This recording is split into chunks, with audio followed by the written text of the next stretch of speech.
is an important pillar here.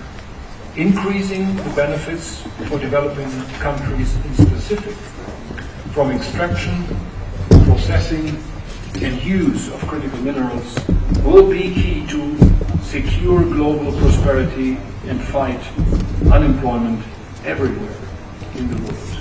In this regard, let me point out one specific aspect.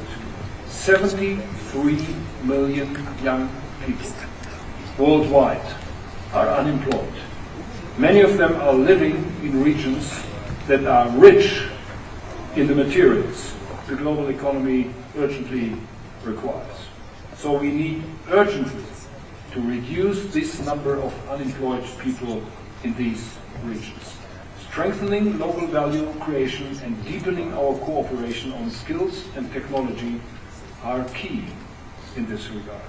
Empowering not only youth, but creating the right conditions for women as well to participate in the workforce can unlock further economic potential in the G20 and beyond. Globally, the share of women in the workforce is 26 percentage points lower than that of men.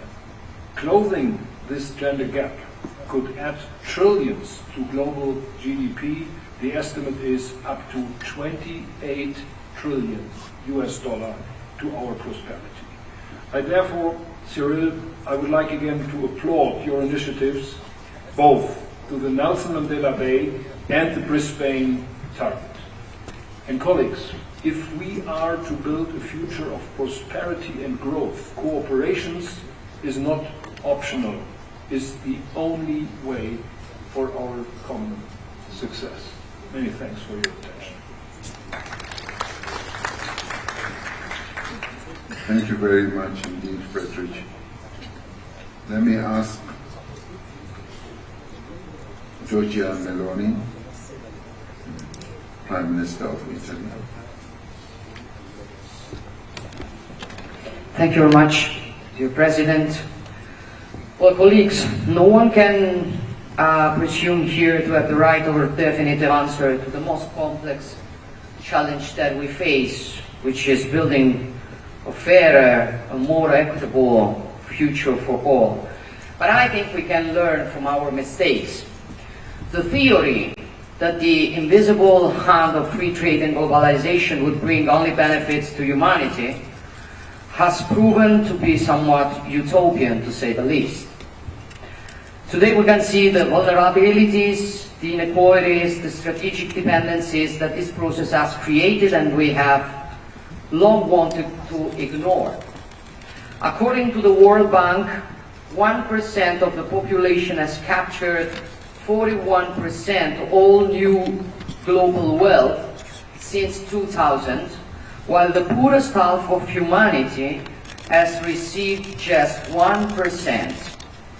These are grim figures, but I want to be, let's say, optimistic. It can get worse.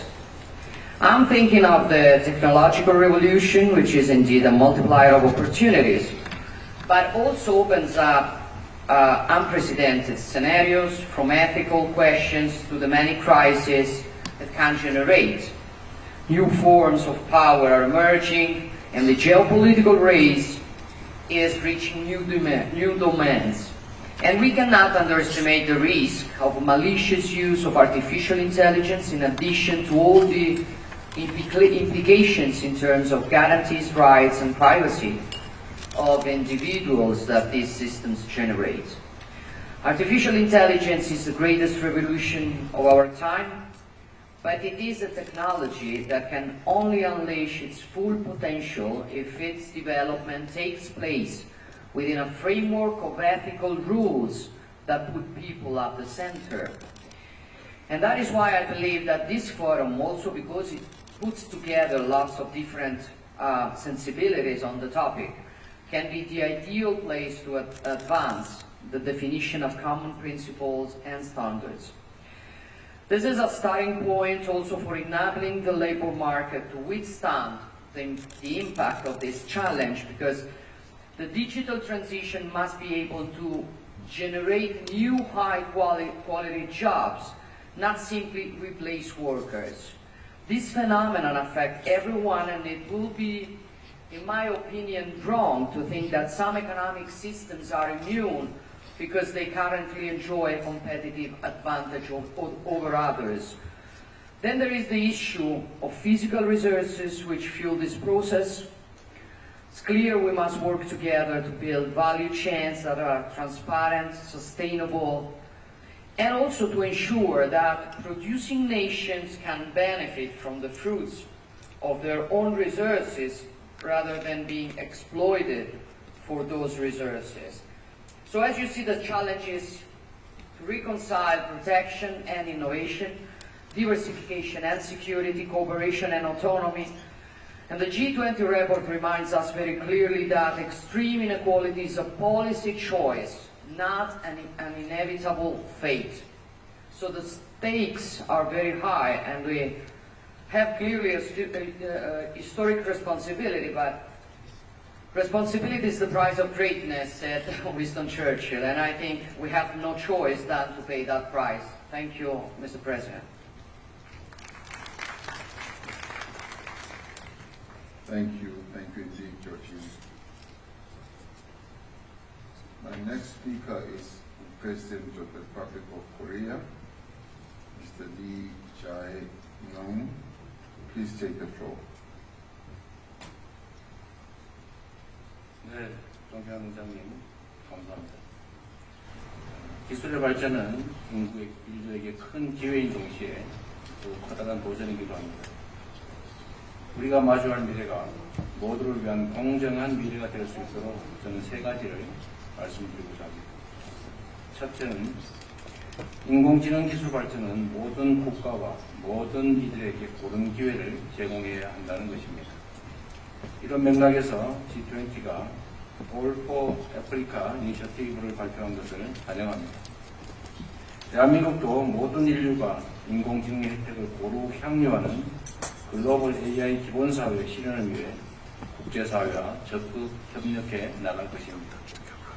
특히 금년 APEC 의장국으로서 이런 정신을 반영한 APEC AI 이니셔티브가 아태 지역을 넘어 전 세계로 확산될 수 있도록 노력하겠습니다.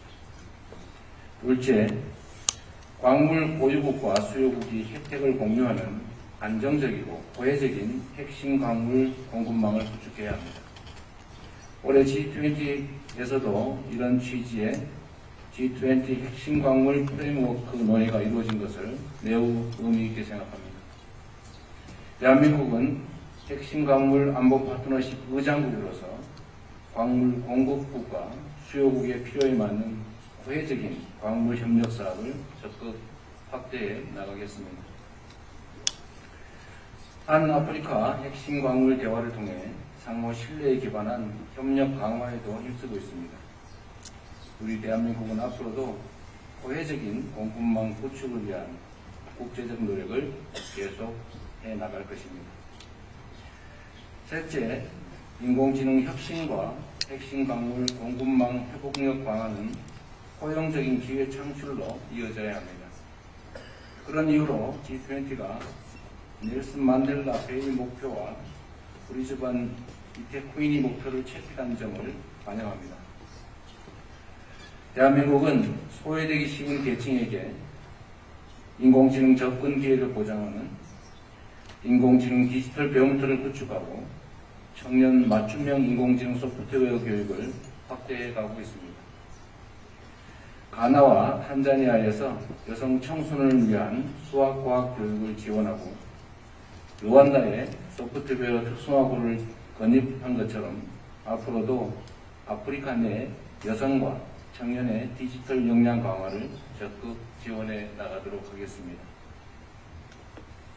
존경하는 동료 여러분, 대한민국은 위기의 순간마다 국제사회의 나침반이 되어준 G20를 함께 설계한 나라로서 G20 정상회의 출범 20년인 2028년 다시 의장직을 맡아 여정을 함께 이어가려 합니다.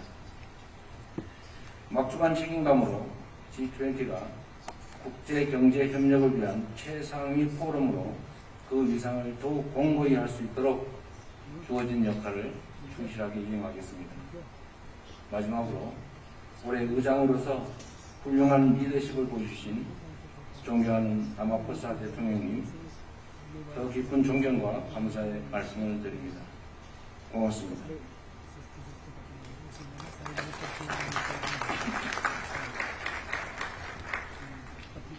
Thank you very much, President. I now call upon the President of the Republic of Turkey, President Erdogan, to take the floor.